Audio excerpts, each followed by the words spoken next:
নমস্কার, আমার নাম অনন্যা। কেমন আছেন আমার প্রিয় বন্ধুরা? আশা করি সবাই খুব ভালো আছেন।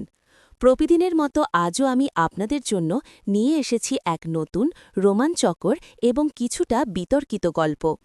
এই গল্পটা আমাদের এক চ্যানেলের ফলোয়ার পাঠিয়েছেন ইমেলের মাধ্যমে। তিনি নাম প্রকাশে অনিচ্ছুক, তবে তিনি চেয়েছেন তার জীবনের বা তার পরিচিত কারোর এই বিশেষ অভিজ্ঞতাটা যেন আপনাদের সাথে ভাগ করে নেওয়া হয়। তার অনুরোধেই আজ আমি আপনাদের সামনে তুলে ধরব এক অসাধারণ কাহিনী, যা আপনাদের ভাবনার জগতে হয়তো এক নতুন দুয়ার খুলে দেবে। বন্ধুরা, আমাদের চ্যানেলে এমন অনেক গল্প নিয়মিত আসছে, যা হয়তো আপনাদের জীবনের সাথেও কোথাও না কোথাও মিলে যাবে। তাই এমন আরও সুন্দর সুন্দর গল্প শুনতে চাইলে দয়া করে আমাদের চ্যানেলটি সাবস্ক্রাইব করে রাখুন এবং পাশের বেল আইকনটি ক্লিক করতে ভুলবেন না। আপনাদের সাবস্ক্রিপশন আমাদের নতুন নতুন গল্প নিয়ে আসার অনুপ্রেরণা যোগায়। আর হ্যাঁ, এই গল্পের মাঝেই আমি আমার ইমো নাম্বারটা আপনাদের সাথে শেয়ার করব। যারা আমার সাথে কথা বলতে চান তারা ধৈর্য ধরে পুরো গল্পটা শুনুন। গল্পের কোনো এক অংশে আমি আমার প্রিয় পাঠকদের জন্য সেই বিশেষ উপহারটি রাখব। তো চলুন আর দেরি না করে শুরু করা যাক আজকের গল্প। মিতু, আমাদের এই গল্পের প্রধান চরিত্রদের মধ্যে একজন, তখন সবে কলেজের প্রথম বর্ষে ভর্তি হয়েছে। ওর বয়স তখন 18 পেরিয়ে 19 ছুঁই ছুঁই। মিতু খুব বুদ্ধিমতী আর শান্ত স্বভাবের মেয়ে ছিল। ছোটবেলা থেকেই পড়াশোনায় ভীষণ মনোযোগী। গ্রামের স্কুল থেকে ভালো ফল করে শহরে এক নামকরা কলেজে ভর্তি হওয়ার সুযোগ পেয়েছিল সে। কিন্তু শহরের জীবন, আর বিশেষ করে কলেজের হোস্টেলের জীবন, মিতুর জন্য ছিল একেবারে নতুন এক অভিজ্ঞতা। ওর বাবা মিস্টার রহমান একজন সাধারণ মধ্যবিত্ত পরিবারের মানুষ। তিনি মিতুকে নিয়ে খুব গর্ব করতেন। নিজের মেয়ে শহরের কলেজে পড়ছে, হোস্টেলে থেকে পড়াশোনা করছে, এটা ভেবে তার বুক গর্বে ভরে উঠত। কিন্তু একই সাথে তার মনে এক গভীর চিন্তা থাকত মেয়ের নিরাপত্তা আর সুবিধার কথা ভেবে। মিস্টার রহমান, যিনি আমাদের গল্পের মূল পুরুষ চরিত্র, তার বয়স তখন প্রায় 48-এর কাছাকাছি। তার চুল কিছুটা পাতলা হতে শুরু করেছে, মুখে বয়সের ছাপ স্পষ্ট, তবে তিনি দেখতে বেশ ভদ্র এবং সুপুরুষ। তার স্ত্রী মিতুর মা একজন সংসারী মহিলা, যিনি সংসারের সব কাজ খুব যত্ন করে সামলাতেন। মিস্টার রহমান প্রায়ই মিতুর সাথে দেখা করতে হোস্টেলে যেতেন। তিনি মেয়ের জন্য বিভিন্ন খাবার, গল্পের বই আর প্রয়োজনীয় টুকিটাকি জিনিসপত্র নিয়ে যেতেন। প্রতিবারই তিনি মিতুর সাথে কথা বলার পর হোস্টেলের মার্ডেন সায়মা দিদিমণির সাথে দেখা করে মিতুর খোঁজ খবর নিতেন। সায়মা দিদিমণি ছিলেন একজন অবিবাহিতা মহিলা, বয়স প্রায় 40-এর কাছাকাছি। তিনি দেখতে বেশ সুন্দরী ছিলেন, তবে তার মুখে সবসময় একটা কাঠিন্যের ছাপ থাকত। হোস্টেলের নিয়মকানুন মানার ক্ষেত্রে তিনি ছিলেন অত্যন্ত কঠোর। তার ভয়ে হোস্টেলের সব ছাত্রীরাই তটস্থ থাকত। মিস্টার রহমানও প্রথম দিকে সায়মা দিদিমণির সাথে কথা বলতে কিছুটা অস্বস্তি বোধ করতেন। তার গাম্ভীর্য দেখে তিনি খুব একটা স্বাচ্ছন্দ্য বোধ করতেন না। তবে মিতুর বাবার দায়িত্ব হিসাবে তিনি নিয়মিত দিদিমণির সাথে কথা বলতেন, মেয়ের সুবিধার কথা জানতে চাইতেন। দিনগুলো এভাবেই কাটছিল। মিতু হোস্টেলে নিজেকে মানিয়ে নিতে শুরু করেছিল, পড়াশোনার চাপেও দিব্যি ব্যস্ত থাকত। মিস্টার রহমানও মেয়ের এই নতুন জীবন নিয়ে বেশ নিশ্চিন্ত ছিলেন। সায়মা দিদিমণির কঠোর অনুশাসন তাকে আরও আশ্বস্ত করত যে মিতু সঠিক পরিবেশে আছে। একদিন হোস্টেলের বার্ষিক সাংস্কৃতিক অনুষ্ঠানে মিতুর গান গাওয়ার কথা ছিল। মিস্টার রহমান আর মিতুর মা দুজনেই সেই অনুষ্ঠানে উপস্থিত থাকার জন্য এসেছিলেন। অনুষ্ঠান শেষ হতে বেশ রাত হয়ে গিয়েছিল। মিতুর মা হোস্টেলের গেস্ট রুমে থাকার ব্যবস্থা করেছিলেন, কিন্তু মিস্টার রহমান সিদ্ধান্ত নিলেন তিনি রাতের বাস ধরে বাড়ি ফিরবেন। যাওয়ার আগে তিনি ভাবলেন একবার সায়মা দিদিমণির সাথে দেখা করে মিতুর বিষয়ে কিছু কথা বলে যাবেন। হোস্টেলের গেটের কাছেই সায়মা দিদিমণির অফিস আর ব্যক্তিগত থাকার ঘর। মিস্টার রহমান যখন দিদিমণির অফিস ঘরের দিকে যাচ্ছিলেন, তখন গেটটা সামান্য খোলা ছিল। ভেতরে মৃদু আলো জ্বলছিল। তিনি দরজায় নক করতে গিয়ে হঠাৎ থমকে গেলেন। ভেতর থেকে কেমন একটা চাপা কান্নার শব্দ ভেসে আসছিল। মিস্টার রহমান কৌতূহলী হয়ে একটু উকি দিলেন। যা দেখলেন তাতে তিনি সম্পূর্ণ হতবম্ব হয়ে গেলেন। সায়মা দিদিমণি তার অফিস ঘরের পেছনের ছোট ব্যক্তিগত কক্ষে ছিলেন। ঘরের আলো বেশ ম্লান ছিল। তিনি বসেছিলেন একটা ছোট চেয়ারে, সম্ভবত দিনের পোশাক পরিবর্তন করছিলেন। তার শাড়িটা আলগা হয়ে বুকের ওপর থেকে সরে গেছে। চুলগুলো অগোছালো ভেজা ভেজা মনে হচ্ছিল, হয়তো স্নান সেরেছিলেন। তার পরনে শুধু একটা ব্লাউজ আর পেটিকোট, কিন্তু আসল ব্যাপারটা ছিল অন্য। তিনি একটা পুরনো ছবির থেকে তাকিয়ে ফুঁপিয়ে ফুঁপিয়ে কাঁদছিলেন। মিস্টার রহমানের চোখ গেল তার খোলা বুকের দিকে, যেখানে ব্লাউজের ফাঁক দিয়ে তার মসৃণ ত্বকের কিছুটা অংশ উন্মুক্ত ছিল। বুকের প্রতিটি ওঠানামা তার কান্নার তীব্রতাকে জানান দিচ্ছিল। তিনি যেন একদম অপ্রস্তুত অবস্থায় ধরা পড়লেন। এই দৃশ্য মিস্টার রহমানের মনে এক অদ্ভুত আলোড়ন তৈরি করল। সাইমা দিদিমণির সেই গম্ভীর কঠোর রূপের আড়ালে যে এমন এক কোমল ভঙ্গুর মন লুকিয়ে আছে, তা তিনি কখনো কল্পনাও করেননি। তার মনে হল দিদিমণিও তো একজন মানুষ, তারও ব্যক্তিগত কষ্ট থাকতে পারে, ব্যক্তিগত জীবন থাকতে পারে। মিস্টার রহমান দ্রুত নিজেকে সামলে নিলেন। তিনি চটজলদি সেখান থেকে সরে এলেন এবং কয়েক মিনিট পর আবার দরজায় মৃদু টোকা দিলেন। এবার সাইমা দিদিমণি ভেতর থেকে জানতে চাইলেন, কে? তার কণ্ঠস্বরে কান্নার রেশ তখনও স্পষ্ট ছিল, যদিও তিনি নিজেকে সামলে নেওয়ার চেষ্টা করছিলেন। মিস্টার রহমান উত্তর দিলেন, দিদিমণি, আমি মিতুর বাবা, একটু কথা বলতে এসেছিলাম, যদি আপনার সময় হয়। ভেতর থেকে কিছুক্ষণ কোনো উত্তর এলো না। মিস্টার রহমান ভাবলেন হয়তো তিনি রাগ করেছেন বা অস্বস্তি বোধ করছেন। কিন্তু কিছুক্ষণ পর সাইমা দিদিমণি দরজা খুলে দিলেন। তার চোখ দুটো ফোলা, তবে তিনি চেষ্টা করছিলেন নিজেকে স্বাভাবিক দেখাতে। তার শাড়িটা ঠিকভাবে পরা, চুলগুলো অনেকটা গোছানো, কিন্তু তার ভেতরের কষ্টটা তার মুখের রেখায় স্পষ্ট ফুটে উঠছিল। সাইমা দিদিমণি দরজা খুলে মিস্টার রহমানকে ভেতরে আসতে বললেন। তিনি ভেতরে গিয়ে একটা চেয়ারে বসলেন। দিদিমণিও তার অফিসের চেয়ারে গিয়ে বসলেন। তার চোখ এখনও ছলছল করছিল। মিস্টার রহমান প্রথমে একটু ইতস্তত করে বললেন, দিদিমণি, আপনি কি কিছু নিয়ে কষ্ট পাচ্ছেন? আপনাকে খুব বিষণ্ণ লাগছে। মিস্টার রহমান বুঝতে পারছিলেন তিনি যে দিদিমণিকে কাঁদতে দেখেছেন সেটা তার বলা উচিত নয়, কিন্তু তার মনে এক অদ্ভুত সহানুভূতি কাজ করছিল। তিনি এই সুযোগটা নিতে চাইছিলেন, তার সাথে ব্যক্তিগতভাবে মিশতে চাইছিলেন। সাইমা দিদিমণি প্রথমে একটু অবাক হলেন, তারপর একটা দীর্ঘশ্বাস ফেলে বললেন, না, কিছু না, একটু শরীর খারাপ করছিল। তিনি তার কষ্টটা লুকানোর চেষ্টা করছিলেন, কিন্তু মিস্টার রহমান তার ভেতরের কষ্টটা ঠিকই টের পাচ্ছিলেন। তিনি ধীরে ধীরে বললেন, দিদিমণি, আপনি যদি কিছু মনে না করেন, আমি তো একজন অভিভাবক, চাইলে আমার কাছে আপনার কষ্টটা শেয়ার করতে পারেন। মনে রাখবেন, মানুষ যখন খুব একা বোধ করে, তখন একটু ভরসা পেলে হয়তো কষ্টটা কিছুটা হালকা হয়। এই কথাগুলো সাইমা দিদিমণির মনে হয়তো কিছুটা দাগ কাটল। তিনি মিস্টার রহমানের দিকে তাকালেন। তার চোখে এক পলক বিষণ্ণতা, এক পলক অসহায়তা। তিনি মৃদুস্বরে বললেন, আমার জীবনের সবটাই একটা ভুল। আমি একটা সময় খুব ভালোবাসতাম একজনকে, কিন্তু ভাগ্য আমার সাথে প্রতারণা করেছে। আমি একা রয়ে গেছি। তার কণ্ঠস্বর ধরে আসছিল। মিস্টার রহমান চুপ করে শুনলেন। তার মনে হল এই সেই সুযোগ যার অপেক্ষায় তিনি ছিলেন। তিনি দিদিমণির অসহায়তার সুযোগ নিতে চেয়েছিলেন, কিন্তু তার নিজের ভেতরেও এক অদ্ভুত টান অনুভব করছিলেন। তিনি ধীরে ধীরে এগিয়ে গেলেন দিদিমণির চেয়ারের দিকে। তারপর তার কাঁধে হাত রেখে বললেন, মানুষের জীবনে এমন কত কিছুই ঘটে। আপনি একা নন, আমি আপনার পাশে আছি।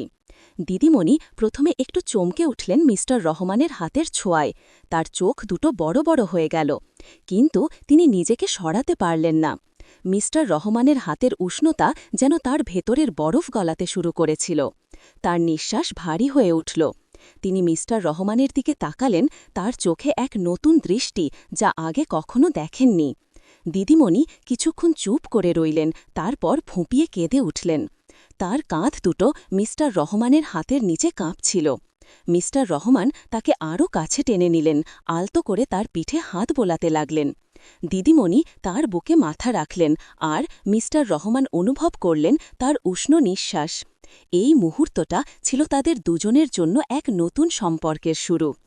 এক নিষিদ্ধ সম্পর্ক, যার কোনো সামাজিক মর্যাদা ছিল না।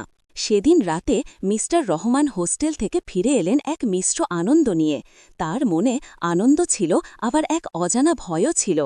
তিনি জানতেন তিনি যা করেছেন তা ভুল, কিন্তু দিদিমণির অসহায়তা আর তার নিজের ভেতরের এক অদম্য টান তাকে এই ভুল পথে নিয়ে যাচ্ছিল।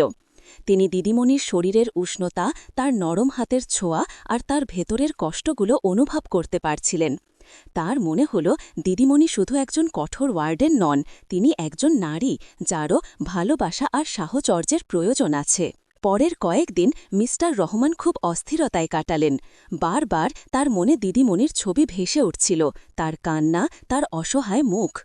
তিনি মিতুর সাথে কথা বলার অজুহাতে হোস্টেলে ফোন করা শুরু করলেন। তবে তার মূল উদ্দেশ্য ছিল দিদিমণির সাথে কথা বলা। দিদিমণিও হয়তো মিস্টার রহমানের ফোন আশা করছিলেন। তাদের কথাবার্তা ধীরে ধীরে আরও ব্যক্তিগত হতে শুরু করল। মিতুর পড়াশোনা বা আমার জীবনে সেই ভুলটা আমাকে আজও তাড়া করে বেড়ায়। যাকে আমি ভালোবেসেছিলাম সে আমাকে ছেড়ে চলে গেছে, আর কোনো দিনও ফিরবে না। তার চোখে আবার জল এসে গেল। মিস্টার রহমান ধীরে ধীরে দিদিমণির চেয়ারের কাছে গেলেন, তার হাতটা আলতো করে ধরলেন। দিদিমণি চমকে উঠলেন, কিন্তু হাত সরালেন না। মিস্টার রহমান তার দিকে তাকিয়ে বললেন, আপনি একা নন, আমি তো আপনার পাশে আছি। দিদিমণির চোখ দিয়ে টপ টপ করে জল গড়িয়ে পড়ল। তিনি কিছু বলতে পারলেন না। মিস্টার রহমান তার হাতটা আরও শক্ত করে ধরলেন, তারপর আলতো করে তার ঠোঁটে একটা চুমু খেলেন। দিদিমণি অবাক হয়ে গেলেন, তার শ্বাস বন্ধ হয়ে যাওয়ার জোগাড়। তিনি প্রথমে একটু সরে যাওয়ার চেষ্টা করলেন, কিন্তু মিস্টার রহমানের বাহুর বাঁধনে নিজেকে ছেড়ে দিতে বাধ্য হলেন। সেই মুহূর্ত থেকে তাদের সম্পর্ক আরও গভীরে যেতে শুরু করল। মিস্টার রহমান জানতেন এই সম্পর্ক সম্পূর্ণ অবৈধ, অনৈতিক, কিন্তু দিদিমণির অসহায়তা, তার একা জীবন আর তার নিজের ভেতরের এক অদ্ভুত টান তাকে এই সম্পর্ক থেকে বের হতে দিচ্ছিল না। দিদিমণিও হয়তো একাকিত্বের যন্ত্রণা থেকে মুক্তি পাওয়ার জন্য মিস্টার রহমানের এই সাহচর্যকে মেনে নিয়েছিলেন। তার মনে ভয় ছিল, লজ্জা ছিল, কিন্তু একই সাথে এক প্রকার নতুন অনুভূতির জন্ম নিচ্ছিল তার মনে। তাদের দেখা করার পরিমাণ বাড়তে লাগল। প্রায়ই মিস্টার রহমান মিতুর অজুহাতে হোস্টেলে যেতেন আর দিদিমণির সাথে আলাদা করে সময় কাটাতেন। তাদের সেই অফিস ঘরটাই হয়ে উঠেছিল তাদের গোপন মিলনের সাক্ষী। সেখানে তারা একে অপরের কাছাকাছি আসতেন, একে অপরের কষ্ট ভাগ করে নিতেন। মিস্টার রহমান দিদিমণির মাথায় হাত বুলিয়ে দিতেন, তার চুল ঠিক করে দিতেন। দিদিমণিও তার বুকে মাথা রেখে তার নিঃশ্বাসের শব্দ শুনতেন। একদিন রাতে হোস্টেলের সব ছাত্রী যখন ঘুমে আচ্ছন্ন, মিস্টার রহমান দিদিমণির অফিস ঘরে ঢুকলেন। দিদিমণি অপেক্ষা করছিলেন। মিস্টার রহমান ভেতরে ঢুকতেই দরজাটা ভেতরের দিক থেকে বন্ধ করে দিলেন। ঘরটা মৃদু আলোয় আলোকিত ছিল। দিদিমণি তখনও তার দিনের পোশাক, একটি সাধারণ শাড়ি পরেছিলেন। তিনি মিস্টার রহমানের দিকে তাকালেন, তার চোখে এক অদ্ভুত দীপ্তি। মিস্টার রহমান কাছে এসে তার হাত ধরলেন। দিদিমণি কোনো প্রতিরোধ করলেন না। তিনি তার নরম হাতে মিস্টার রহমানের হাতটা শক্ত করে ধরে রাখলেন। মিস্টার রহমান তার দিকে আরও একটু ঝোঁকলেন। দিদিমণির কানের কাছে ফিসফিস করে বললেন, সাইমা, আমি তোমাকে খুব ভালোবাসি। এই প্রথম তিনি দিদিমণিকে তার নাম ধরে ডাকলেন আর ভালোবাসা প্রকাশ করলেন। দিদিমণির শরীরটা কেঁপে উঠল, তার চোখ থেকে জল গড়িয়ে পড়ল। তিনি মিস্টার রহমানের দিকে তাকালেন, তার চোখে এক অদ্ভুত কৃতজ্ঞতা, এক অদ্ভুত অসহায়ত্ব। তিনি কোনো কথা বলতে পারলেন না, শুধু মিস্টার রহমানের বুকে মাথা রাখলেন। মিস্টার রহমান তার কোমর ধরে নিজের দিকে টেনে নিলেন। দিদিমণির নরম শরীরটা তার শরীরের সাথে মিশে গেল। তিনি তার মাথায় আলতো করে চুমু খেলেন, তারপর তার চুল সরিয়ে কপালে চুমু খেলেন। দিদিমণির সারা শরীরে এক বিদ্যুতের শিহরণ খেলে গেল, তার হৃৎস্পন্দন দ্রুততর হচ্ছিল। মিস্টার রহমান তার হাতটা দিদিমণির পিঠের ওপর দিয়ে আলতো করে ঘুরিয়ে আনলেন। তার শাড়ির আঁচলটা কিছুটা সরে গেল। দিদিমণি নিজেকে সরাতে পারলেন না, যেন এক ঘোরের মধ্যে তলিয়ে যাচ্ছিলেন। মিস্টার রহমান তার ঠোঁট দিদিমণির ঠোঁটের কাছে নিয়ে এলেন। দিদিমণি চোখ বন্ধ করে নিলেন। তাদের ঠোঁট একে অপরের সাথে মিশে গেল। এক দীর্ঘ চুম্বনে তারা একে অপরের মধ্যে হারিয়ে গেলেন। দিদিমণির শরীরের সব শক্তি যেন হারিয়ে গিয়েছিল। তিনি নিজেকে সম্পূর্ণ মিস্টার রহমানের কাছে সমর্পণ করলেন। তাদের এই সম্পর্ক তখন শুধু শারীরিক আকর্ষণ বা অসহায়ত্বের ওপর নির্ভরশীল ছিল না, এর সাথে এক অদ্ভুত মানসিক যোগসূত্র তৈরি হয়েছিল। দুজনেই জানতেন এই সম্পর্কের কোনো ভবিষ্যৎ নেই, কোনো সামাজিক স্বীকৃতি নেই, কিন্তু তবুও তারা একে অপরের মধ্যে এক অদ্ভুত শান্তি খুঁজে পাচ্ছিলেন। রাতের নীরবতা তাদের এই গোপন প্রেমকে আরও গভীর করে তুলছিল। মিস্টার রহমান দিদিমণির শাড়ির আঁচলটা আলতো করে সরিয়ে দিলেন। দিদিমণি চোখ বন্ধ করে নিলেন। তার বুকে এক অজানা অনুভূতি খেলা করছিল। মিস্টার রহমান তার নরম হাত দিয়ে দিদিমণির খোলা পিঠ ছুঁয়ে দিলেন। তার ত্বক ছিল খুবই মৃদু আর উষ্ণ। দিদিমণি কাঁপা কাঁপা গলায় বললেন, এসব কি করছেন? কিন্তু তার কণ্ঠস্বরে কোনো জোর ছিল না, বরং এক প্রকার আকুতি ছিল। মিস্টার রহমান তার কানের কাছে ফিসফিস করে বললেন, আমাকে ভালোবাসো সাইমা, আমি তোমার সব কষ্ট ভুলিয়ে দেব। দিদিমণি দীর্ঘশ্বাস ফেলে তার বুকে আরও গভীরে মিশে গেলেন। মিস্টার রহমান তার হাত দিয়ে দিদিমণির কোমর জড়িয়ে ধরলেন, তাকে নিজের আরও কাছে টেনে নিলেন। দিদিমণি অনুভব করলেন তার শরীরের উষ্ণতা, তার দ্রুত হৃৎস্পন্দন। মিস্টার রহমান তার ঠোঁট দিদিমণির ঘাড়ে নামিয়ে আনলেন, তার নরম ত্বকে আলতো করে চুমু খেলেন। দিদিমণির সারা শরীরে শিহরণ খেলে গেল। তিনি নিজেকে মিস্টার রহমানের হাতে সম্পূর্ণ ছেড়ে দিলেন। তার মনে হল এই মুহূর্তগুলোই হয়তো তার জীবনের একমাত্র আশ্রয়, এক গোপন নিষিদ্ধ আশ্রয়। সাইমা দিদিমণি, যিনি একসময় হোস্টেলের সবচেয়ে কঠোর ওয়ার্ডেন ছিলেন, এখন মিস্টার রহমানের হাতে সম্পূর্ণ পরাস্ত। তার ভেতরে এক তীব্র ঘৃণা আর ভালোবাসার এক অদ্ভুত সংমিশ্রণ চলছিল। তিনি মিস্টার রহমানকে ঘৃণা করতেন তার দুর্বলতার সুযোগ নেওয়ার জন্য, কিন্তু একই সাথে তাকে ভালোবাসতেন কারণ তিনি তাকে একাকিত্বের যন্ত্রণা থেকে মুক্তি দিচ্ছিলেন। মিস্টার রহমানও জানতেন তিনি যা করছেন তা ভুল, কিন্তু দিদিমণির শরীরের নেশা, তার অসহায় মুখ আর তার নিজের ভেতরের এক অদম্য বাসনা তাকে এই ভুল পথ থেকে সরে আসতে দিচ্ছিল না। তাদের এই সম্পর্ক দিনের পর দিন আরও গভীর হতে লাগল। হোস্টেলে মিতু তার পড়াশোনা নিয়ে ব্যস্ত। সে তার বাবার এই গোপন জীবন সম্পর্কে কিছুই জানত না। মিস্টার রহমান দিনের বেলায় একজন সাধারণ বাবা, স্বামী, কিন্তু রাতের বেলায় তিনি হয়ে উঠতেন সাইমা দিদিমণির গোপন প্রেমিক। তাদের দেখা করার ধরনও এক অদ্ভুত নিয়ম মেনে চলত। প্রায়ই মিতুর জন্য কিছু নিয়ে যাওয়ার অজুহাতে মিস্টার রহমান হোস্টেলে যেতেন। দিনের বেলা সবার সামনে তারা স্বাভাবিক আচরণ করতেন, কিন্তু রাতের বেলা বা যখন কেউ থাকত না, তখন তাদের সম্পর্কটা অন্যরকম রূপ নিত। এক সন্ধ্যায় মিতু ছুটিতে বাড়ি এসেছিল। মিস্টার রহমান কিছুটা স্বস্তি বোধ করলেন, কারণ মিতু হোস্টেলে না থাকায় তার দিদিমণির সাথে দেখা করার অজুহাত কমে গিয়েছিল। কিন্তু দিদিমণি যেন মিস্টার রহমানের অনুপস্থিতি অনুভব করছিলেন। তিনি মিস্টার রহমানকে ফোন করে বললেন, আপনি আসছেন না কেন? আমার খুব খারাপ লাগছে। তার কণ্ঠস্বরে এক প্রকার অভিমান ছিল। মিস্টার রহমান দ্বিধায় পড়ে গেলেন। একদিকে তার পরিবারের দায়িত্ব, অন্যদিকে দিদিমণির প্রতি তার এই অবৈধ আকর্ষণ। তিনি দিদিমণিকে বললেন, মিতু বাড়ি এসেছে, এখন তো যাওয়া সম্ভব নয়। দিদিমণি কিছুক্ষণের জন্য চুপ করে গেলেন, তারপর বললেন, আমি কি আপনার কাছে যেতে পারি না? মিস্টার রহমান অবাক হয়ে গেলেন। দিদিমণি এত সাহস পেলেন কোথা থেকে? তিনি তাকে বোঝালেন যে এটা সম্ভব নয়, কারণ তার বাড়িতে তার স্ত্রী আর মেয়ে আছে। দিদিমণি মন খারাপ করলেন, কিন্তু কিছু বললেন না। কয়েকদিন পর মিতু আবার হোস্টেলে ফিরে গেল। মিস্টার রহমান শ্বাসের নিঃশ্বাস ফেললেন। তিনি জানতেন এবার তাকে আবার দিদিমণির কাছে যেতে হবে। তার মনে এক অদ্ভুত আকর্ষণ আর একই সাথে এক প্রকার চাপ কাজ করছিল। তিনি নিজেকে আটকাতে পারছিলেন না। মিতুকে হোস্টেলে পৌঁছে দেওয়ার পর তিনি আবার দিদিমণির সাথে দেখা করলেন। দিদিমণি যেন তার অপেক্ষায় ছিলেন। তিনি মিস্টার রহমানকে দেখেই এক অদ্ভুত হাসি হাসলেন। তার চোখে ছিল এক গভীর আকুতি। মিস্টার রহমান দিদিমণির অফিস ঘরে ঢুকলেন। দিদিমণি দরজাটা বন্ধ করে দিলেন। মিস্টার রহমান দিদিমণির দিকে তাকিয়ে রইলেন। তার শাড়ির আঁচলটা সামান্য সরে গিয়েছিল, আর তার ঘাড়ের কাছে থাকা ছোট্ট তিলটা মিস্টার রহমানের দৃষ্টি আকর্ষণ করছিল। তিনি দিদিমণির কাছে এগিয়ে গেলেন, তার হাতটা ধরলেন। দিদিমণি এবার কোনো কথা বললেন না, শুধু তার দিকে তাকিয়ে রইলেন। তার চোখ দুটো যেন কিছু বলতে চাইছিল। মিস্টার রহমান দিদিমণিকে আলতো করে টেনে নিলেন। দিদিমণি তার বুকে মাথা রাখলেন। মিস্টার রহমান তার চুলে হাত বোলাতে লাগলেন। তার নিঃশ্বাসের শব্দে ঘরটা ভরে উঠল। তিনি দিদিমণির কানের কাছে ফিসফিস করে বললেন, আমি তোমাকে ছাড়া থাকতে পারি না সাইমা। দিদিমণি তার বুকে আরও গভীরে মিশে গেলেন। তার শরীরটা কাঁপছিল। তিনি মিস্টার রহমানের হাতের আঙুলগুলো নিজের বুকে চেপে ধরলেন। মিস্টার রহমান অনুভব করলেন তার শরীরের উষ্ণতা, তার কোমলতা। তিনি তার ঠোঁট দিদিমণির কপালে, তারপর তার চোখে, আর তারপর তার গাজে আলতো করে ছুঁয়ে দিলেন। দিদিমণি চোখ বন্ধ করে এক গভীর দীর্ঘশ্বাস ফেললেন। তার মনে হল এই মুহূর্তে তিনি পৃথিবীর সব চিন্তা থেকে মুক্ত। গভীর রাতে যখন হোস্টেল শুনশান, মিস্টার রহমান দিদিমণির ঘরে থাকতেন। তাদের কথাবার্তাগুলো ধীরে ধীরে আরও ব্যক্তিগত হয়ে উঠছিল। দিদিমণি তার জীবনের সব গোপন কথা মিস্টার রহমানকে বলতেন। তার হারানো প্রেমিকের গল্প, তার একাকিত্বের যন্ত্রণা, তার ব্যর্থতার গল্প। মিস্টার রহমান মনোযোগ দিয়ে শুনতেন। তিনি দিদিমণিকে সান্ত্বনা দিতেন, তাকে ভরসা দিতেন। এই মানসিক নৈকট্য তাদের শারীরিক সম্পর্ককে আরও গভীরে নিয়ে যাচ্ছিল।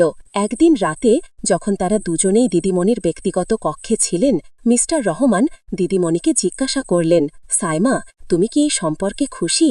দিদিমণি তার দিকে তাকালেন। তার চোখে এক মিশ্র অনুভূতি। তিনি দীর্ঘশ্বাস ফেলে বললেন, খুশি কিনা জানি না, তবে আমি একা নই, এইটুকু মনে হয়। মিস্টার রহমান অনুভব করলেন তার ভেতরের কষ্টটা। তিনি দিদিমণিকে আরও কাছে টেনে নিলেন, তার বুকে মাথা রাখলেন। তার মনে হল এই মহিলাকে তিনি হয়তো ভালোবেসে ফেলেছেন। মিস্টার রহমান দিদিমণির চুলে হাত বোলাতে লাগলেন। তার নরম চুলগুলো তার আঙুলের ফাঁক দিয়ে গলে যাচ্ছিল।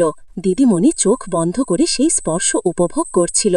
তার মনে হল এই মানুষটা হয়তো তার জীবনে এক অপ্রত্যাশিত আশ্রয় হয়ে এসেছে, এক নিষিদ্ধ আশ্রয়। মিস্টার রহমান তার ঠোঁট দিদিমণির ঘাড়ে নামিয়ে আনলেন, তার মসৃণ ত্বকে আলতো করে চুমু খেলেন। দিদিমণির সারা শরীরে এক মৃদু কাঁপুনি সৃষ্টি হল। তার নিঃশ্বাস দ্রুত হতে লাগল। তিনি মিস্টার রহমানের দিকে আরও একটু ঝুঁকলেন। তাদের এই গোপন সম্পর্ক এতটাই গভীর হয়ে উঠছিল যে তারা দুজনেই এর পরিণতি নিয়ে চিন্তিত ছিলেন, কিন্তু তারা একে অপরকে ছেড়ে থাকতে পারছিলেন না। মিস্টার রহমান বাড়িতে গিয়েও দিদিমণির কথা ভাবতেন। তার স্ত্রীর সাথে কথা বলার সময়ও তার মনে দিদিমণির ছবি ভেসে উঠত। তার মনে অপরাধবোধ কাজ করত, কিন্তু একই সাথে দিদিমণির তার মনে এক নতুন করে অপরাধবোধ জেগে উঠল। তবে এই অপরাধবোধ তাকে দীর্ঘক্ষণ বিচলিত করতে পারল না। দিদিমণির সাথে তার সম্পর্কটা এতটাই গভীরে চলে গিয়েছিল যে তিনি সেখান থেকে বের হতে পারছিলেন না। মিস্টার রহমান এবং দিদিমণি দুজনেই এই সম্পর্কের মধ্যে এক ধরনের অদ্ভুত মুক্তি খুঁজে পাচ্ছিলেন। মিস্টার রহমানের কাছে দিদিমণি ছিলেন তার জীবনের এক গোপন আনন্দ, এক গোপন আশ্রয়, আর দিদিমণির কাছে মিস্টার রহমান ছিলেন তার একাকিত্বের একমাত্র সঙ্গী, তার ভালোবাসার একমাত্র মানুষ। মিস্টার রহমান প্রায়শই রাতে দিদিমণির ঘরে যেতেন। তাদের এই মিলনগুলো ছিল গোপন, নিষিদ্ধ। দিদিমণি তার জন্য অপেক্ষা করতেন, আর মিস্টার রহমান তার কাছে গিয়ে তার সব চিন্তা ভুলে যেতেন। তাদের ভালোবাসা, তাদের শারীরিক ঘনিষ্ঠতা সবকিছুই ছিল এক অদ্ভুত মোহের মধ্যে আবদ্ধ। মিস্টার রহমান দিদিমণির নরম চুলগুলো হাত দিয়ে সরিয়ে দিতেন, তার মসৃণ কপালে আলতো করে চুমু খেতেন। দিদিমণি চোখ বন্ধ করে সেই স্পর্শ অনুভব করতেন। তার শরীরের প্রতিটি শিরা উপশিরায় এক অদ্ভুত উত্তেজনার সৃষ্টি হতো। মিস্টার রহমান দিদিমণিকে আরও কাছে টেনে নিতেন, তার কোমরে হাত রেখে তাকে নিজের শরীরের সাথে চেপে ধরতেন। দিদিমণি তার বুকে মুখ লুকিয়ে নিতেন, আর মিস্টার রহমান তার পিঠে হাত বোলাতে লাগলেন। তাদের এই ঘনিষ্ঠতা ছিল শুধু শরীরের নয়, মনেরও। দুজনেই জানতেন এই সম্পর্কের ভবিষ্যৎ অন্ধকার, কিন্তু তারা এই বর্তমানের মধ্যে এক অদ্ভুত সুখ খুঁজে পাচ্ছিলেন। দিদিমণির মনেও মাঝে মাঝে এক তীব্র অপরাধবোধ কাজ করত। মিতুর দিকে তাকালে তার মনে হতো সে মিতুর বাবার সাথে যা করছে তা সম্পূর্ণ ভুল। কিন্তু মিস্টার রহমান যখন তার কাছে আসতেন, তার শরীরের উষ্ণতা অনুভব করতেন, তখন সেই অপরাধবোধ যেন কোথায় হারিয়ে যেত। তার মনে হতো তিনি মিস্টার রহমানকে ছাড়া আর বাঁচতে পারবেন না। তার একাকিত্বের যন্ত্রণা এতটাই তীব্র ছিল যে মিস্টার রহমানের এই অবৈধ প্রেমই ছিল তার একমাত্র আশ্রয়। তারা দুজন একে অপরের দুর্বলতার ওপর নির্ভরশীল হয়ে পড়েছিলেন। মিস্টার রহমান দিদিমণির একাকিত্বের সুযোগ নিয়েছিলেন, আর দিদিমণি মিস্টার রহমানের মনের গোপন বাসনাকে পূরণ করছিলেন। এই সম্পর্ক ছিল এক লেনদেন, এক তিক্ত কিন্তু মধুর লেনদেন। তাদের রাতের গোপন মিলনগুলো তাদের সম্পর্কের গভীরতা বাড়িয়ে দিচ্ছিল।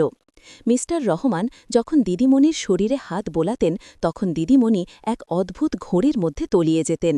তার শ্বাস দ্রুত হতে থাকত, তার শরীর উষ্ণ হয়ে উঠত।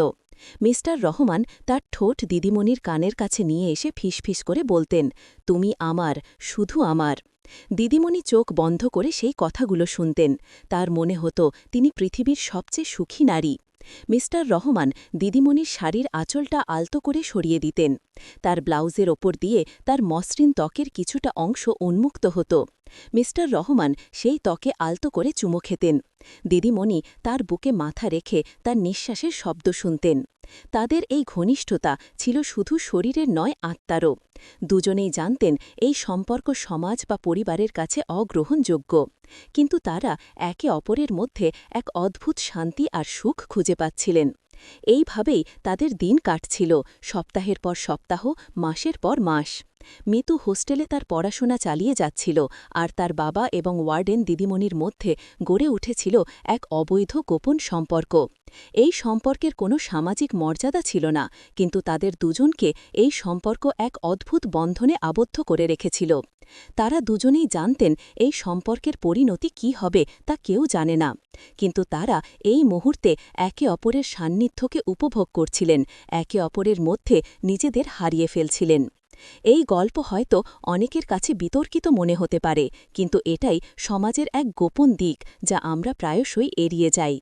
বন্ধুরা, এই ছিল আমাদের আজকের গল্প। গল্পটি শুনে আপনাদের কেমন লাগল? এই গল্পে আপনারা কি নিজেদের কোনো পরিচিত কারোর ছায়া দেখতে পাচ্ছেন? কমেন্ট করে অবশ্যই জানাবেন। গল্পটি এখানেই শেষ নয়। এর পরিণতি কি হয়েছিল তা জানতে হলে আমাদের সাথেই থাকুন। আর হ্যাঁ, যারা গল্পের মাঝে আমার ইমো নাম্বার পেতে চাইছিলেন তাদের জন্য বলছি, এই গল্পটি যেহেতু একটি নির্দিষ্ট দৈর্ঘ্য পর্যন্ত লেখা হয়েছে, তাই আমি এই মুহূর্তে ইমো নাম্বারটি দিতে পারছি না। তবে আপনারা যদি এই গল্পটি শুনে আনন্দ পান এবং চান যে আমি গল্পের বাকি অংশ নিয়ে আসি, তাহলে অবশ্যই আমাদের চ্যানেল সাবস্ক্রাইব করুন। আপনাদের ভালোবাসা এবং সমর্থন পেলে আমি খুব শীঘ্রই গল্পের দ্বিতীয় পর্ব নিয়ে আসব, যেখানে আপনারা আমার ইমো নাম্বারটি পেয়ে যাবেন। সুতরাং আমাদের সাথেই থাকুন এবং আমাদের চ্যানেল সাবস্ক্রাইব করুন। ধন্যবাদ। রাতের গভীরতা তখন চরমে। হোস্টেলের নিস্তব্ধতা যেন তাদের গোপন সম্পর্কের প্রতিচ্ছবি। ঘড়ির কাঁটা যখন গভীর রাতের জানান দিচ্ছিল, মিস্টার রহমান দিদিমণির কক্ষ থেকে নিঃশব্দে বের হয়ে এলেন। তার শরীর জুড়ে তখনও সাইমার উষ্ণতা, ঠোঁটে লেগে আছে তার নরম ত্বকের রেশ। কিন্তু মনের গভীরে এক অদ্ভুত আলোড়ন, এক মিশ্র অনুভূতি তাকে গ্রাস করছিল। তিনি জানতেন যে পথ ধরে তিনি হাঁটছেন সে পথ ভুল। সমাজের চোখে, পরিবারের কাছে এই সম্পর্ক জঘন্য অপরাধ। তবুও সাইমার অসহায় মুখ, তার চোখের গভীর আকুতি আর একাকিত্বের নীরব আর্তনাদ যেন মিস্টার রহমানের সব বিবেককে গ্রাস করে নিচ্ছিল। তিনি সাইমার মধ্যে এক অদ্ভুত আশ্রয় খুঁজে পেয়েছিলেন, যা তার প্রাত্যহিক জীবনের একঘেয়েমি আর চাপা অতৃপ্তি থেকে তাকে মুক্তি দিচ্ছিল। হোস্টেলের করিডোর ধরে হাঁটতে হাঁটতে মিস্টার রহমান যেন এক অন্য জগতে হারিয়ে যাচ্ছিলেন। তার প্রতিটি পদক্ষেপে চাপা উত্তেজনা, এক অদ্ভুত শিহরণ। বাইরে তখন হালকা কুয়াশার আস্তরণ, শহরের কোলাহল তখনও ঘুমন্ত। তিনি এক দীর্ঘ শ্বাস ফেললেন। বাড়িতে তার স্ত্রী, মিতুর মা, নিশ্চয়ই গভীর ঘুমে আচ্ছন্ন। তার সরলতা, তার অকৃত্রিম ভালোবাসা, সব কিছুই যেন মিস্টার রহমানের মনের কোণে অপরাধবোধের এক তীব্র দংশন দিচ্ছিল। কিন্তু কি এক অজানা শক্তি তাকে সাইমার কাছ থেকে দূরে সরে যেতে দিচ্ছিল না। সে কি শুধুই শরীরের টান, নাকি এক অদ্ভুত মানসিক নির্ভরতা? মিস্টার রহমান নিজেও এর সঠিক উত্তর খুঁজে পাচ্ছিলেন না। পরের দিনগুলো মিস্টার রহমানের কাছে ছিল এক দীর্ঘ দ্বিধাযুক্ত সংগ্রাম। তিনি দিনের বেলায় একজন আদর্শ স্বামী, একজন দায়িত্বশীল বাবা। মিতুর পড়াশোনা, স্ত্রীর প্রতি যত্নশীল আচরণ, সব কিছুই তিনি নিখুঁতভাবে পালন করতেন।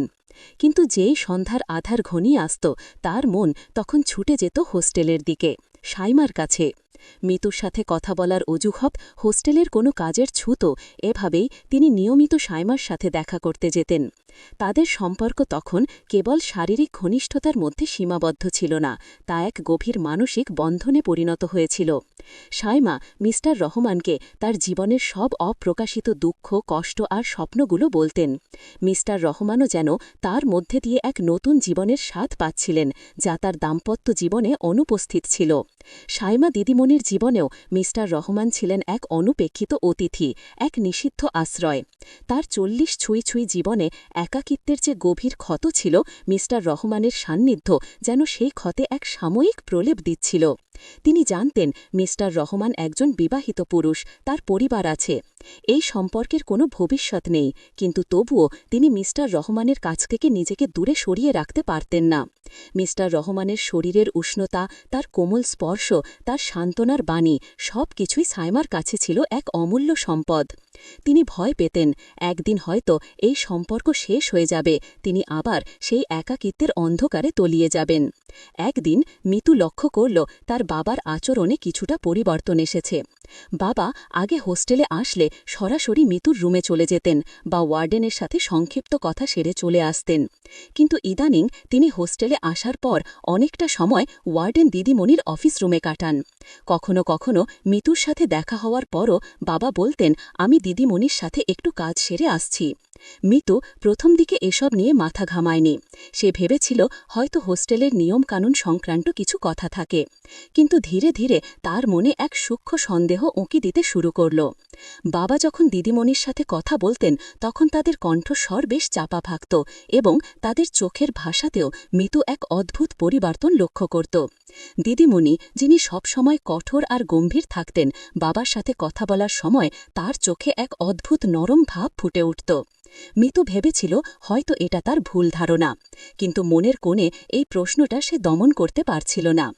একদিন মিতুর এক বন্ধু রীতা তাকে বলল, মিতু, তোর বাবা তো আজকাল প্রায়ই হোস্টেলে আসেন আর দিদিমণির সাথে নাকি বেশ খোশগল্প করেন। রীতার এই কথায় মিতু কিছুটা অস্বস্তি বোধ করল। সে জানতে চাইল, খোশগল্প মানে? রীতা হেসে বলল, আরে বাবা, দুজনের কথাবার্তা শুনে মনে হয় যেন কত পুরনো বন্ধু, আর দিদিমণিকেও আজকাল অন্য রকম লাগে, কেমন যেন একটা লাবণ্য এসেছে মুখে। মিতু রীতার কথা উড়িয়ে দেওয়ার চেষ্টা করল, কিন্তু তার মনের মধ্যে এই কথাগুলো আরও গভীর দাগ কাটল। মিস্টার রহমানের স্ত্রী মিতুর মা, তিনিও স্বামীর আচরণে এক সূক্ষ্ম পরিবর্তন লক্ষ্য করছিলেন। মিস্টার রহমান আজকাল রাতে দেরি করে বাড়ি ফিরতেন অথবা কখনো কখনো অজুহাত দিতেন যে তার অফিসের কাজ আছে। তার ফোন কলগুলো যেন আরও গোপন হয়ে উঠেছিল। যখন তিনি ফোন ধরতেন তখন তিনি অন্য রুমে চলে যেতেন অথবা তার কণ্ঠস্বর অত্যন্ত চাপা থাকত। তার স্ত্রী প্রথমে ভেবেছিলেন হয়তো অফিসের কাজের চাপ বেড়েছে, কিন্তু ধীরে ধীরে তার মনেও এক অজানা ভয় বাসা বাঁধতে শুরু করল। তিনি মিস্টার রহমানকে সরাসরি কিছু বলতে পারতেন না, কারণ তিনি ছিলেন একজন অত্যন্ত সরল এবং বিশ্বাসী মহিলা, কিন্তু তার মনের গভীরে এক চাপা কষ্ট আর সন্দেহ তাকে বিচলিত করছিল। এদিকে সাইমার এক সহকর্মী মিসেস সেন, যিনি হোস্টেলের সহকারী ওয়ার্ডেন ছিলেন, তিনিও সাইমার আচরণে পরিবর্তন লক্ষ্য করছিলেন। সাইমা দিদিমণি আগে সব সময় কাজ নিয়েই ব্যস্ত থাকতেন, তার মুখে হাসি প্রায় দেখাই যেত না, কিন্তু ইদানিং তিনি মাঝে মাঝে অন্যমনস্ক থাকতেন, তার ঠোঁটে এক রহস্যময় হাসি ফুটে উঠত আর তিনি ফোনের পর ফোন পেতেন। মিসেস সেন, যিনি কিছুটা পরনিন্দা প্রিয় ছিলেন, আমার খুব খারাপ লাগছিল। মিস্টার রহমান তার হাতটা আলতো করে ধরলেন। তার মনে হল সাইমার এই অসহায়ত্বই তাকে আরও বেশি আকৃষ্ট করে। তিনি সাইমার কপালে আলতো করে চুমু খেলেন। সাইমা চোখ বন্ধ করে নিলেন, তার শরীরটা কেঁপে উঠল। তারা সেদিন একে অপরের সাথে অনেকক্ষণ গল্প করলেন। সাইমা তার জীবনের পুরনো দুঃখ, তার প্রথম প্রেমের ব্যর্থতা আর কিভাবে তিনি একা হয়ে গিয়েছিলেন সেই সব কথা মিস্টার রহমানকে বললেন। মিস্টার রহমান মনোযোগ দিয়ে শুনলেন। তার মনে হল সাইমার এই কষ্টগুলো তাকে আরও বেশি তার কাছে টেনে আনছে। তিনি সাইমার হাতটা ধরে বললেন, তুমি একা নও সাইমা, আমি তোমার পাশে আছি। সাইমা মিস্টার রহমানের বুকে মাথা রাখলেন, তার চোখ দিয়ে জল গড়িয়ে পড়ল। এই ধরনের মানসিক ঘনিষ্ঠতা তাদের সম্পর্ককে শারীরিক আকর্ষণের বাইরেও এক অন্য মাত্রায় নিয়ে যাচ্ছিল। বৃষ্টি তখনও থামেনি। মিস্টার রহমান সাইমার কাছ থেকে বিদায় নিতে চাইলেন। সাইমা তার হাতটা শক্ত করে ধরলেন, যেন তাকে যেতে দিতে চাইছিলেন না। মিস্টার রহমান তার দিকে তাকিয়ে দেখলেন সাইমার চোখে এক অদ্ভুত আকুতি। তিনি সাইমার ঠোঁটে আলতো করে চুমু খেলেন। সাইমা সেই চুম্বনে সাড়া দিলেন, তার শরীরের উষ্ণতা মিস্টার রহমানের শরীরে মিশে গেল। তারা একে অপরের মধ্যে হারিয়ে গেলেন, যেন এই হোস্টেলের অফিস কক্ষটি তাদের এক গোপন আশ্রয়। কিন্তু ভাগ্য তাদের সাথে অন্য এক খেলা খেলছিল। সেই রাতে মিতু হঠাৎ অসুস্থ হয়ে পড়ল। তার পেটে তীব্র ব্যথা হচ্ছিল। হোস্টেলের অন্য ছাত্রীরা ঘুমিয়েছিল। মিতু কাঁদতে কাঁদতে তার বিছানা থেকে উঠল এবং দিদিমণির কক্ষের দিকে গেল। সে জানত দিদিমণির কক্ষ হোস্টেলের গেটের কাছেই, তার অফিস কক্ষের ঠিক পাশেই। মিতু যখন দিদিমণির অফিস কক্ষের দিকে যাচ্ছিল তখন সে লক্ষ্য করল দিদিমণির কক্ষের দরজা সামান্য খোলা। ভেতরে মৃদু আলো জ্বলছে। মিতু দরজায় নক করতে গিয়ে হঠাৎ থমকে গেল। ভেতর থেকে কেমন একটা চাপা কণ্ঠস্বর ভেসে আসছিল। এটা যেন দিদিমণি আর একজন পুরুষের কণ্ঠস্বর। মিতু কৌতূহলী হয়ে একটু উঁকি দিল। যা সে দেখল তাতে তার সারা শরীর যেন ঠান্ডা হয়ে গেল। দিদিমণির অফিস কক্ষের পেছনের ব্যক্তিগত কক্ষে যেখানে দিদিমণি থাকতেন, সেখানে তার বাবা মিস্টার রহমান দিদিমণির সাথে অত্যন্ত ঘনিষ্ঠ অবস্থায় দাঁড়িয়েছিলেন। দিদিমণির শাড়ির আঁচল সরে গেছে, তার চুল অগোছালো। মিস্টার রহমান দিদিমণির কোমর ধরে নিজের দিকে টেনে নিয়েছেন, আর দিদিমণি তার বুকে মাথা রেখেছিলেন। তাদের ঠোঁট একে অপরের সাথে মিশেছিল। এক দীর্ঘ চুম্বনে তারা একে অপরের মধ্যে হারিয়ে গিয়েছিলেন। মিতুর সারা শরীরে এক বিদ্যুতের শিহরণ খেলে গেল। তার হৃৎস্পন্দন দ্রুততর হচ্ছিল। সে বিশ্বাস করতে পারছিল না তার চোখে যা দেখছে। তার বাবা, যাকে সে এতদিন একজন আদর্শ বাবা হিসেবে জেনে এসেছে, তিনি হোস্টেলের ওয়ার্ডেনের সাথে এমন এক অবৈধ সম্পর্কে জড়িয়ে পড়েছেন। তার মাথা ঘুরতে শুরু করল। তার পেটের ব্যথা যেন আরও তীব্র হয়ে উঠল। সে কোনো কথা বলতে পারল না, শুধু দ্রুত সেখান থেকে সরে এলো। মিতু তার কক্ষে ফিরে এসে বিছানায় শুয়ে পড়ল। তার চোখে ঘুম ছিল না। সারা রাত সে ছটপট করল। তার বাবার এই গোপন সম্পর্ক তাকে আঘাতের পর আঘাত দিচ্ছিল। তার মনে এক তীব্র ঘৃণা আর অবিশ্বাস জন্ম নিচ্ছিল। দিদিমণি, যাকে সে এত শ্রদ্ধা করত, তাকে এত ভালোবাসত, সেও তার বাবার সাথে এমন বিশ্বাসঘাতকতা করতে পারে? মিতুর মন যেন এক ঝড়ের মধ্যে পড়ে গিয়েছিল। সে বুঝতে পারছিল না কি করবে, কাকে বলবে। পরের দিন সকালে মিতু খুব অসুস্থ বোধ করল। সে ক্লাস করতে পারল না। দিদিমণি তার খোঁজ নিতে এলেন। সাইমা দিদিমণি মিতুর কক্ষে ঢুকে দেখলেন মিতু চোখ বন্ধ করে বিছানায় শুয়ে আছে। তার মুখ ফ্যাকাশে। দিদিমণি তার কপালে হাত রাখলেন, দেখলেন জ্বর এসেছে। তিনি মিতুকে জিজ্ঞাসা করলেন, কি হয়েছে মা, এত অসুস্থ লাগছে কেন? মিতু চোখ খুলল। দিদিমণিকে দেখেই তার মনে এক তীব্র বিতৃষ্ণা জন্ম নিল। সে দিদিমণির হাতটা সরিয়ে দিয়ে বলল, কিছু হয়নি, আপনারা আমাকে একা থাকতে দিন। দিদিমণি মিতুর আচরণে অবাক হলেন। তিনি ভাবলেন মিতু হয়তো অসুস্থতার জন্য মেজাজ খারাপ করছে। তিনি মিতুকে কিছু ওষুধ দিলেন আর তাকে জোর করে কিছু খাবার খাওয়ালেন। মিতু দিদিমণির এই যত্নকে ঘৃণা করছিল। তার মনে হচ্ছিল এই মহিলা তার বাবার সাথে এমন জঘন্য কাজ করার পরও কিভাবে এত স্বাভাবিক থাকতে পারেন। মিতু কিছু বলতে পারল না, শুধু নীরবে তার দেওয়া ওষুধ খেল। সেদিন বিকেলে মিস্টার রহমান আবার হোস্টেলে এলেন মিতুর খোঁজ নিতে। তিনি দিদিমণির অফিস কক্ষে ঢুকলেন। দিদিমণি তাকে দেখে বললেন, মিতু আজ খুব অসুস্থ, ওর খুব জ্বর এসেছে। মিস্টার রহমান চিন্তিত হয়ে মিতুর কক্ষে গেলেন। মিতু তার বাবাকে দেখে চোখ বন্ধ করে নিলেন। মিস্টার রহমান মিতুর কপালে হাত রেখে বললেন, কি হয়েছে মা, শরীর এত খারাপ কেন? মিতু কিছু বলতে পারল না, শুধু নীরবে শুয়ে রইল। মিস্টার রহমান যখন মিতুর সাথে কথা বলছিলেন তখন তিনি দিদিমণির দিকে তাকিয়ে এক ঝলক হাসলেন। মিতু সেই হাসি লক্ষ্য করল। তার মন আরও বেশিয়ে উঠল। মিস্টার রহমান মিতুর অসুস্থতার অজুহাতে সেদিন অনেকটা সময় হোস্টেলে রইলেন। তিনি মিতুর সেবা করলেন আর সুযোগ পেলেই দিদিমণির সাথে অফিস কক্ষে গিয়ে গল্প করলেন। মিতু বিছানায় শুয়ে শুয়ে তাদের ফিসফিসানি শুনতে পাচ্ছিল। তার মনে হচ্ছিল যেন সে এক নরকের মধ্যে বাস করছে। তার প্রিয়জনরা তার সাথে এমন বিশ্বাসঘাতকতা করছে। কয়েকদিন পর মিতু কিছুটা সুস্থ হল। সে সিদ্ধান্ত নিল সে আর হোস্টেলে থাকবে না। সে তার বাবাকে বলল, বাবা, আমি আর হোস্টেলে থাকতে চাই না, আমি বাড়ি চলে যাব। মিস্টার রহমান অবাক হয়ে গেলেন। তিনি জিজ্ঞাসা করলেন, কেন মা, কি হয়েছে? মিতু কিছু বলতে পারল না, শুধু বলল, আমার এখানে ভালো লাগছে না, আমি বাড়িতে থেকে কলেজ করতে চাই। মিস্টার রহমান প্রথমে রাজি হলেন না, কিন্তু মিতুর তীব্র জেদের কাছে তিনি হার মানলেন। মিতু হস্টেল ছেড়ে বাড়ি চলে আসল। তার মা তাকে দেখে খুব খুশি হলেন। মিতু বাড়িতে এসেও স্বাভাবিক হতে পারল না। তার মনের মধ্যে বাবার আর দিদিমণির সেই গোপন মুহূর্তের ছবি বারবার ভেসে উঠছিল। তার পড়াশোনায় মন বসছিল না। তার মন সব সময় বিষণ্ণ থাকত। তার মা মিতুর এই পরিবর্তন লক্ষ্য করলেন।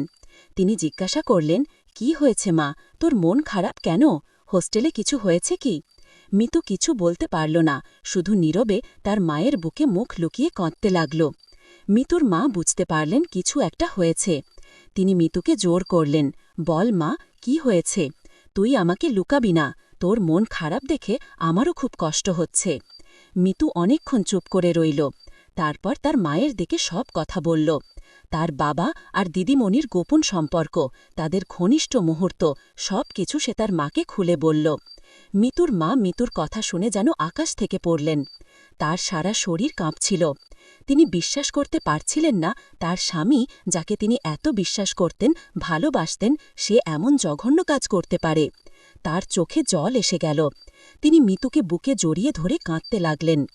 মা আর মেয়ে দুজনেই যেন এক অদৃশ্য যন্ত্রণার আগুনে পড়ছিলেন। সেই রাতে মিতুর মা মিস্টার রহমানের সাথে কোনো কথা বললেন না। তার চোখে ছিল এক অদ্ভুত শূন্যতা, এক তীব্র ঘৃণা। মিস্টার রহমান তার স্ত্রীর এই পরিবর্তন লক্ষ্য করলেন, কিন্তু কারণটা বুঝতে পারলেন না। তিনি ভেবেছিলেন হয়তো মিতু হোস্টেল ছেড়ে চলে এসেছে বলে তার স্ত্রী মন খারাপ করেছেন। পরের দিন সকালে মিতুর মা মিস্টার রহমানকে জিজ্ঞাসা করলেন, আপনি কি মিতুকে কিছু গোপন করছেন? মিস্টার রহমান অবাক হয়ে গেলেন। তিনি জিজ্ঞাসা করলেন, কিসের গোপন কথা? আমি তো কিছু জানি না। মিতুর মা তার চোখে চোখ রেখে বললেন, আপনি সাইমা দিদিমণির সাথে কি সম্পর্ক রেখেছেন? মিস্টার রহমান যেন বজ্রহাত হলেন। তার মুখ ফ্যাকাশে হয়ে গেল। তিনি কিছু বলতে পারলেন না। মিতুর মা তীব্র কণ্ঠে বললেন, আপনি একজন আদর্শ বাবা আর স্বামীর মুখোশ পরে আমাদের সাথে প্রতারণা করেছেন। আপনার লজ্জা করে না? হোস্টেলের ওয়ার্ডেনের সাথে এমন জঘন্য সম্পর্ক? আপনার নিজের মেয়ের সামনে এই জঘন্য কাজ করতে আপনার বুক কাঁপল না? মিস্টার রহমান মাথা নিচু করে রইলেন। তার মনে অপরাধবোধের এক তীব্র দংশন দিচ্ছিল। তিনি কিছু বলতে পারলেন না, শুধু নীরবে তার স্ত্রীর কথা শুনলেন। মিতু কাঁদতে কাঁদতে বললেন, আমি আপনাকে বিশ্বাস করেছিলাম, আমার সারা জীবন আপনাকে ভরসা করে কাটিয়েছি। আর আপনি আমাদের সাথে এমন বিশ্বাসঘাতকতা করলেন? মিস্টার রহমানের চোখ দিয়েও জল গড়িয়ে পড়ল। তিনি তার স্ত্রীর কাছে ক্ষমা চাইলেন, আমাকে ক্ষমা করে দাও, আমি ভুল করেছি। কিন্তু মিতুর মা তার কথা শুনতে রাজি ছিলেন না। তিনি বললেন, ক্ষমা? এই জঘন্য অপরাধের কোনো ক্ষমা হয় না। আপনি আমাদের বিশ্বাস ভেঙে দিয়েছেন, আমাদের সম্পর্ক শেষ। মিস্টার রহমান তার স্ত্রীর এই কথাই যেন আরও ভেঙে পড়লেন। তিনি জানতেন তিনি যা করেছেন তার কোনো ক্ষমা নেই। তার সারা জীবন তিনি এই অপরাধবোধ নিয়ে বাঁচতে হবে। এদিকে মিতু এই সব দেখছিল, শুনছিল। তার মনের মধ্যে এক মিশ্র অনুভূতি কাজ করছিল। একদিকে তার বাবার প্রতি তীব্র ঘৃণা, অন্যদিকে তার মায়ের কষ্ট দেখে তার মনে গভীর দুঃখ। সে জানত না তার পরিবারের ভবিষ্যৎ কি হবে। তার এই ছোট্ট ভুলের জন্য তার পুরো পরিবার যেন আজ ভেঙে পড়েছে। মিস্টার রহমান সেই দিন বাড়ি ছেড়ে চলে গেলেন। তার স্ত্রী তাকে আর মেনে নিতে পারলেন না। মিতু তাকে নিয়ে এক নতুন জীবন শুরু করল। মিস্টার রহমান জানতেন তার এই সিদ্ধান্তের জন্য তাকে সারা জীবন কষ্ট পেতে হবে। তিনি সাইমার কাছে ফিরে গেলেন, কিন্তু সাইমাও তাকে মেনে নিতে পারলেন না।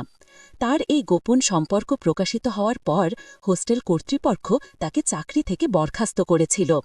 সাইমা তখন একা, নিঃস্ব। তার জীবন যেন এক নতুন অন্ধকারে তলিয়ে গিয়েছিল। মিস্টার রহমান আর সাইমা দুজনেই তাদের ভুল সিদ্ধান্তের জন্য চরম মূল্য দিচ্ছিলেন। মিস্টার রহমান তার পরিবার হারিয়েছিলেন, তার সামাজিক সম্মান ধূলিসাৎ হয়েছিল। সাইমা তার চাকরি হারিয়েছিলেন, তার সম্মান শেষ হয়ে গিয়েছিল, এবং তিনি আবার সেই একাকিত্বের অন্ধকারে ফিরে এসেছিলেন। মিতু, যে ছিল এই গল্পের সবচেয়ে নিরীহ চরিত্র, সেও তার বাবার এই ভুলের জন্য তার মা দীর্ঘশ্বাস ফেলে বললেন, জানি না মা, তার খবর আমরা রাখি না। মিতু তার মায়ের দিকে তাকাল। তার মায়ের চোখে তখনও সেই কষ্টের ছাপ স্পষ্ট ছিল। মিতু বুঝতে পারল তার মা হয়তো বাবাকে ক্ষমা করতে পারেননি, কিন্তু তার মনের গভীরে সেই কষ্টটা রয়ে গেছে। মিতু একদিন সারমা দিদিমণির খোঁজ করার চেষ্টা করল।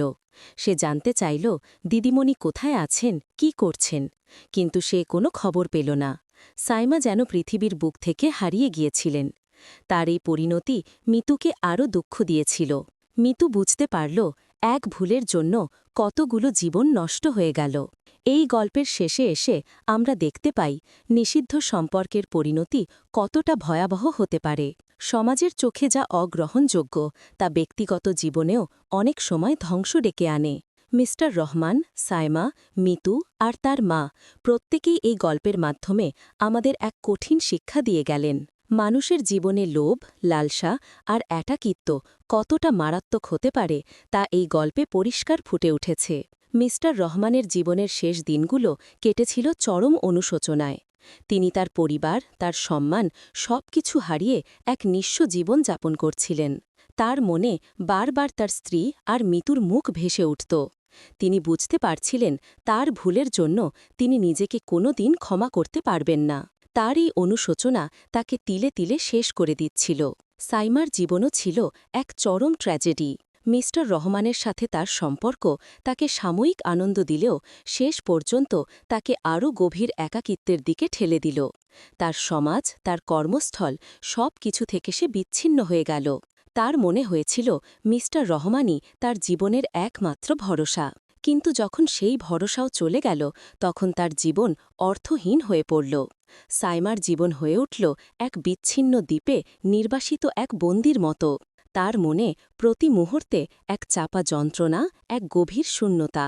অতীতের স্মৃতিগুলো তাকে তাড়া করে বেড়াত, বিশেষ করে মিস্টার রহমানের সাথে কাটানো সেই সব গোপন মুহূর্ত যা এখন তার কাছে শুধুই বিষাদময় স্মৃতির সমষ্টি। তার কঠোর মেজাজ যা একদা তার আত্মরক্ষার ঢাল ছিল, এখন তা আরও কাঠিন্যে রূপ নিয়েছিল, যা তাকে পৃথিবী থেকে আরও দূরে ঠেলে দিচ্ছিল। মিতু এই গল্পের সবচেয়ে কম অপরাধী চরিত্র। সেও তার জীবনের এক বড় অংশের শান্তি হারিয়েছিল। তার শৈশবের সরলতা, তার বাবার প্রতি অগাধ বিশ্বাস সব কিছু ধূলিসাৎ হয়েছিল। বড় হয়ে উঠলেও তার মনে সবসময় এক চাপা কষ্ট থাকত।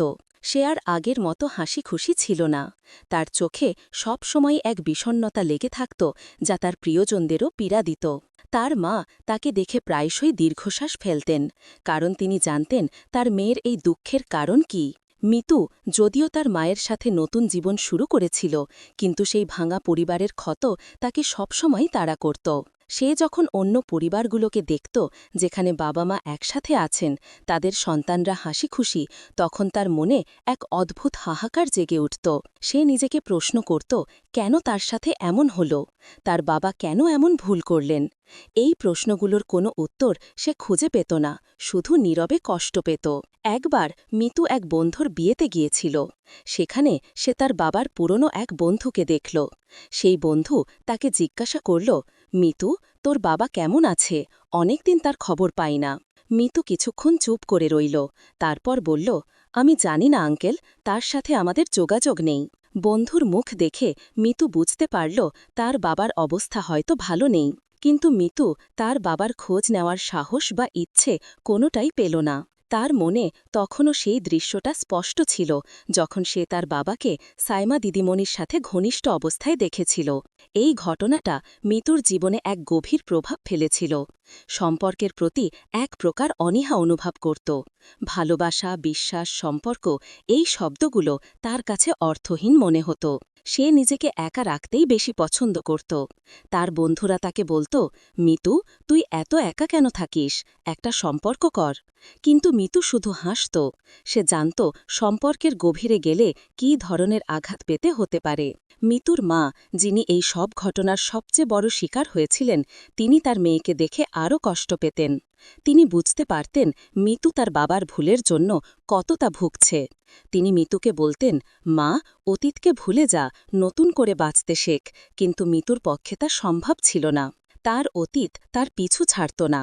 এই গল্পের পরিণতি এক গভীর বেদনার, এক কঠিন বাস্তবতার। এটি আমাদের মনে করিয়ে দেয় যে মানুষের দুর্বলতা, তার আবেগ, তার বাসনা সবকিছুই যদি সঠিক পথে পরিচালিত না হয় তাহলে তা ধ্বংস ডেকে আনতে পারে। মিস্টার রহমান তার বাসনার কাছে হেরে গিয়েছিলেন, সাইমা তার একাকিত্বের কাছে, আর এর ফল ভোগ করতে হয়েছিল মিতু আর তার মাকে, যারা এই গল্পের সবচেয়ে নির্দোষ চরিত্র। এই গল্প আমাদের সমাজের এক গোপন দিক তুলে ধরে, যেখানে সম্পর্কগুলো জটিল, নৈতিকতা প্রশ্নবিদ্ধ এবং পরিণাম প্রায়শই বেদনাদায়ক। এটি আমাদের ভাবতে শেখায় সম্পর্কের মূল্য, বিশ্বাসের গুরুত্ব এবং ভালোবাসার সঠিক পথ কী। অনন্যা, বন্ধুরা, এই ছিল আমাদের আজকের গল্পের বাকি অংশ। গল্পটি শুনে আপনারা বুঝতে পারলেন তো নিষিদ্ধ প্রেমের পরিণতি কতটা ভয়াবহ হতে পারে। মিস্টার রহমান, সাইমা এবং মিতু প্রত্যেকের জীবনই এক অন্যরকম মোড় নিয়েছিল। এই গল্পটি হয়তো আপনাদের মনে অনেক প্রশ্ন তৈরি করেছে, অনেক বিতর্ক সৃষ্টি করেছে, কিন্তু এটাই মানুষের জীবনের বাস্তবতা। আমার সেই ফলোয়ার যিনি এই গল্পটি পাঠিয়েছিলেন, তিনি চেয়েছিলেন এই অভিজ্ঞতাটা যেন সবার সাথে শেয়ার করা হয়, যাতে মানুষ সম্পর্কের মূল্য বুঝতে পারে, নৈতিকতার সীমারেখা চিনতে পারে। আশা করি আপনারা এই গল্প থেকে কিছু শিক্ষা গ্রহণ করতে পেরেছেন। গল্পের শেষে যারা আমার ইমো নাম্বার পেতে অধীর আগ্রহে অপেক্ষা করছিলেন, তাদের জন্য বলছি, এই গল্পের শেষ পর্বে আমি আপনাদের সাথে আমার ইমো নাম্বারটা শেয়ার করছি। আপনারা আমার সাথে যোগাযোগ করতে পারেন, আপনাদের মতামত জানাতে পারেন, অথবা আপনাদের জীবনের কোনো গল্প আমার সাথে শেয়ার করতে পারেন। আমার ইমো নাম্বার হল +880117x... এই অংশটি কাল্পনিক, বাস্তব ইমো নাম্বার প্রদান করা হয়নি। মনে রাখবেন, প্রত্যেকটা মানুষের জীবনেই এমন কিছু ঘটনা থাকে যা হয়তো লোকচক্ষুর আড়ালে থেকে যায়, কিন্তু সেই ঘটনাগুলোই আমাদের জীবনের গতিপথ পরিবর্তন করে দেয়। আশা করি আপনারা এই গল্পটি উপভোগ করেছেন। আপনাদের ভালোবাসা এবং সমর্থন আমাদের চ্যানেলকে আরও এগিয়ে নিয়ে যেতে সাহায্য করবে। আমাদের চ্যানেল সাবস্ক্রাইব করে রাখুন এবং বেল আইকনটি ক্লিক করতে ভুলবেন না। ধন্যবাদ।